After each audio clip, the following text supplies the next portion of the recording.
नमस्कार शेतकरी मित्रांनो, फार्मर्स वर्ल्ड या युट्यूब चॅनलवर स्वागत आहे. मित्रांनो, फार्मर्स आयडी म्हणजेच केसीसी किसान क्रेडिट कार्ड ही एक नवीन योजना निघालेली आहे आणि हे सर्व शेतकऱ्यांना कंपल्सरी आहे.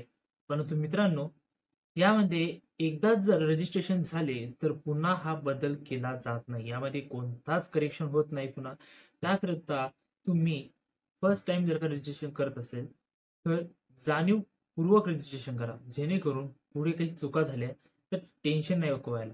तर मित्रांनो, आजचा व्हिडिओ त्याच संदर्भात आहे. शेतकरी व त्यांच्या शेतजमिनीची ओळख पटविणे, शेतकऱ्यांनी पेरलेल्या पिकांचे नाव आणि क्षेत्र निश्चित करून त्या माहितीच्या माध्यमातून शेतकरी कर्ज वितरण सुलभता यावी यासह विविध योजनांच्या अंमलबजावणीसाठी ॲग्रीस्टॉक फार्मर आयडी बनविण्याची प्रक्रिया सुरू आहे. परंतु सदर पोर्टलवर एडिटचा पर्यायच नसल्याने अनेक शेतकऱ्यांच्या नावे चुकीची व अपुऱ्या माहितीची नोंद होत आहे. फार्मर आयडी तयार करण्यासाठी शहरापासून गाव पातळीवरही मोठ्या प्रमाणात महसूल विभागाच्या वतीने प्रयत्न केले जात आहे. यामध्ये गावामध्ये ग्रामपंचायत स्तरावर तसेच सेतू केंद्रामध्ये ही सुविधा उपलब्ध करण्यात आलेली आहे. शेतकऱ्यांची येथे गर्दी उसळत आहे, परंतु नेटवर्क समस्या व सर्व्हर डाऊनच्या समस्येमुळे नोंदणी करण्यास अडचण येत आहे. जिल्ह्यात 1,78,000 शेती खातेदार आहेत. फॉर्म भरता वेळेस काय काय चुका होत्या ते बघूया.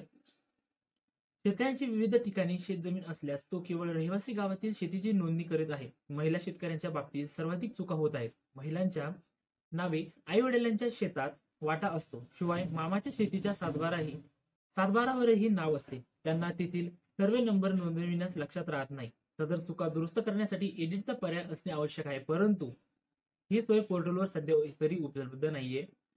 सद्यस्थितीत अनेक शेतकरी फार्मर आयडी काढण्यासाठी सीएससी केंद्रावर जात आहे, तर दुसरीकडे पोर्टलवर सर्व्हर डाऊनमुळे अडथळा येत आहे. फार्मर आयडी काढताना शेतकऱ्यांनी सविस्तर माहिती द्यावी, जेणेकरून सोयीस्कररित्या अर्ज भरला जाईल. अन्यथा एका चुकीमुळे अर्ज पुन्हा भरण्याची नामुष्की येऊ शकते, कारण अद्यापपर्यंत फार्मर आयडी पोर्टलवर पर्याय देण्यात आलेला नाही. शेतकरी नोंदणी ही मोफत आहे. याला कोणतेही तुम्हाला पैसे म्हणजेच चलान नाहीये. त्याला शेतकरी नोंदणी ही मोफत आहे. फार्मर आयडी काढण्यासाठी शेतकऱ्यांचे आधार कार्ड, आधार संलग्न मोबाईल क्रमांक, शेतकऱ्यांचे सर्व सातबारा आदी कागदपत्रे आवश्यक आहेत. विशेष म्हणजे ही नोंदणी मोफत आहे. सीएससी केंद्रांना नोंदणीचा मोबदला म्हणून प्रति शेतकरी 15 रुपये दिले जाणार आहे. ग्राम महसूल अधिकारी, ग्रामपंचायत अधिकारी, कृषी सहाय्यकाकडे नोंदणीची सोय केलेली आहे. नोंदणी करणाऱ्या शेतकऱ्यांना पीएम किसान सन्मान योजनेचा लाभ मिळत राहील. कर्ज वितरण सुलभ होईल. पीक विमा हमी भाव खरेदीचा लाभ तसेच कृषी योजनांचा लाभ घेण्यास अर्ज करण्यात येईल.